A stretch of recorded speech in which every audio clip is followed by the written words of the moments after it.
নমস্কার বন্ধুরা, AJP creation with রান্নাঘরে আপনাদের সকলকে স্বাগত জানিয়ে শুরু করছি আরও একটি নতুন পর্ব। আজ আরও একটি মজাদার নতুন ইন্টারেস্টিং রেসিপি নিয়ে হাজির হয়েছি আপনাদের সামনে। আজ আমি বানাবো ওলের পাতা বাটা রেসিপি। চলুন তাহলে আর বেশি দেরি না করে রেসিপিটি শুরু করা যাক। আর রেসিপিটি শুরু করার আগে প্রত্যেকবারের মতো আপনাদের কাছে একটাই অনুরোধ, ভিডিওটা একটু স্কিপ না করে প্রথম থেকে শেষ পর্যন্ত দেখতে থাকুন এবং রেসিপিটি ভালো লাগলে অবশ্যই একটা লাইক করে চ্যানেলটিকে সাবস্ক্রাইব করে রাখার অনুরোধ রইল। রেসিপিটি বানানোর জন্য আমি এখানে ওলের পাতাকে কুচিয়ে কেটে নিয়েছি, কেটে ধুয়ে রেখেছি। এখানে কয়েকটা লঙ্কা দিয়ে দিচ্ছি, এটা মিক্সিতে বেটে নেব। রেসিপিটি বানানোর জন্য এখানে একটা পেঁয়াজ কুচি করে রেখেছি, আদা খোসা ছাড়িয়ে রেখেছি আর কয়েকটা রসুন খোসা ছাড়িয়ে রেখেছি। এগুলোকে শিলনোড়ায় বেটে নেব।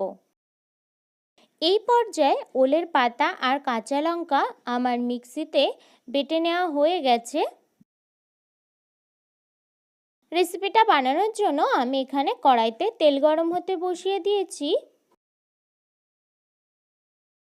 এই পর্যায়ে তেলটা আমার গরম হয়ে গেছে, দিয়ে দিচ্ছি ফোড়নের জন্য একটা শুকনো লঙ্কা আর দিয়ে দিচ্ছি আদা রসুন আর পেঁয়াজের বাটা,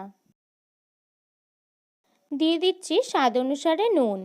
এই পর্যায়ে আদা রসুনের কাঁচা গন্ধটা কিন্তু চলে গেছে, তো আমি অনেক সময় ধরে ফ্রাই করে নিয়েছি। এই পর্যায়ে দিয়ে দিচ্ছি 1 চামচ লঙ্কা গুঁড়ো আর দিয়ে দিচ্ছি সামান্য একটু গোলমরিচ গুঁড়ো।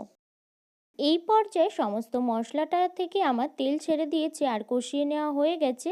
এই পর্যায়ে আমি দিয়ে দিচ্ছি ওলের পাতা আর কাঁচা লঙ্কা বেটে রেখেছিলাম একসাথে, সেই বাটাটা দিয়ে দিচ্ছি। মশলাটাকে ভালোভাবে এর সাথে মিশিয়ে নিতে হবে।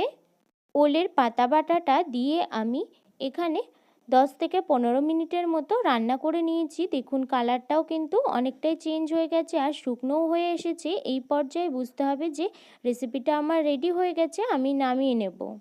ওলের পাতা বাটার রেসিপিটা কিন্তু আমার এই পর্যায়ে রেডি হয়ে গেছে, আমি নামিয়ে নিয়েছি।